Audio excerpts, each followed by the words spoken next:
तुम्ही रोज सकाळी उठल्यावर चहा किंवा कॉफी घेत असाल तर ही माहिती तुमच्यासाठी खूप महत्त्वाची आहे। कारण आपण जेव्हा कॉफी, चहा, एनर्जी ड्रिंक किंवा कोल्ड ड्रिंक पितो तेव्हा आपल्या शरीरात कॅफीन नावाचा एक घटक जात असतो। हा घटक शरीराला काही वेळासाठी ताजंतवानं वाटायला लावतो, झोप दूर करतो आणि मेंदू अधिक सतर्क ठेवतो। फक्त कॉफीमध्येच नाही तर चॉकलेट, सॉफ्ट ड्रिंक आणि काही औषधांमध्येही कॅफीन मोठ्या प्रमाणात आढळतं। त्यामुळे अनेकदा नकळतपणे आपण रोज कॅफीनचं सेवन करत असतो आणि याच कॅफीनमुळे कॉफी बंद केल्यावर ती काय परिणाम होऊ शकतात हेच आपण आजच्या व्हिडिओच्या माध्यमातून जाणून घेऊयात।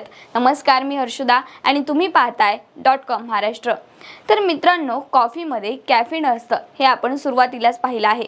यानुसार कॅफीन शरीरात गेल्यानंतर अवघ्या काही मिनिटात त्याचा परिणाम सुरू होतो। ते मेंदूला सतर्क ठेवतं, झोप दूर करतं आणि काही काळासाठी शरीराला ऊर्जा मिळाल्यासारखं वाटतं। पण जर तुम्ही अचानक कॉफी किंवा चहा बंद केला तर शरीरात वेगळे बदल जाणू लागतात। अनेकांना डोकेदुखी, थकवा, चिडचिड आणि झोप येणं अशा समस्या सुरू होतात, कारण शरीराला रोज कॅफीनची सवय झालेली असते आणि ते अचानक बंद झाल्यावर मेंदू त्यावर प्रतिक्रिया देतो। कॅफीन मेंदूतला थकवा निर्माण करणाऱ्या एडेनोसिन नावाच्या रिसेप्टरवर परिणाम करतं, त्यामुळे काही वेळ थकवा जाणवत नाही। पण जेव्हा तुम्ही कॅफीन घेणं थांबवता तेव्हा मेंदूला अचानक जास्त थकवा जाणवू लागतो। म्हणूनच कॉफी बंद केल्यानंतर सुरुवातीचे काही दिवस शरीर जड वाटू शकतं आणि कामात लक्ष लागत नाही। झोपेवरही कॅफीनचा मोठा परिणाम होतो। दुपारी किंवा संध्याकाळी घेतलेली कॉफी रात्रीची झोप बिघडू शकते, झोप उशिरा लागते, गाढ झोप कमी होते आणि दुसऱ्या दिवशीही थकवा जाणवतो। पण एकदा कॅफीन कमी केलं की शरीर हळूहळू नैसर्गिक झोपेच्या पद्धतीत परत येऊ लागतं।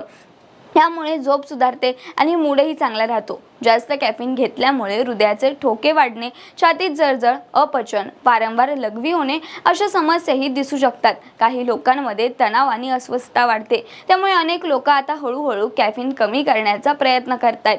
तज्ज्ञांच्या मते प्रौढांनी दिवसाला 400 मिलीग्राम पेक्षा जास्त कॅफीन घेऊ नये आणि जर तुम्हाला कॅफीन कमी करायचं असेल तर ते अचानक बंद करण्यापेक्षा हळूहळू कमी करणं जास्त योग्य ठरतं, कारण शरीराला नवीन बदलांशी जुळवून घेण्यासाठी थोडा वेळ लागतो। म्हणूनच पुढच्या वेळी तुम्ही कॉफीचा कप हातात घ्याल तेव्हा एकदा विचार नक्की करा, तुम्ही कॉफी पिता आहात की कॉफीची सवय तुम्हाला नियंत्रित करते। बाकी ही माहिती कशी वाटली आणि तुम्ही कॉफी किती प्रमाणात पिता हे कमेंटमध्ये नक्की सांगा। आणि अशाच महत्त्वाच्या माहितीपूर्ण व्हिडिओसाठी आपल्या .com महाराष्ट्रच्या पेजला फॉलो करा आणि यूट्यूबला पाहत असाल तर सबस्क्राईब करायला विसरू नका।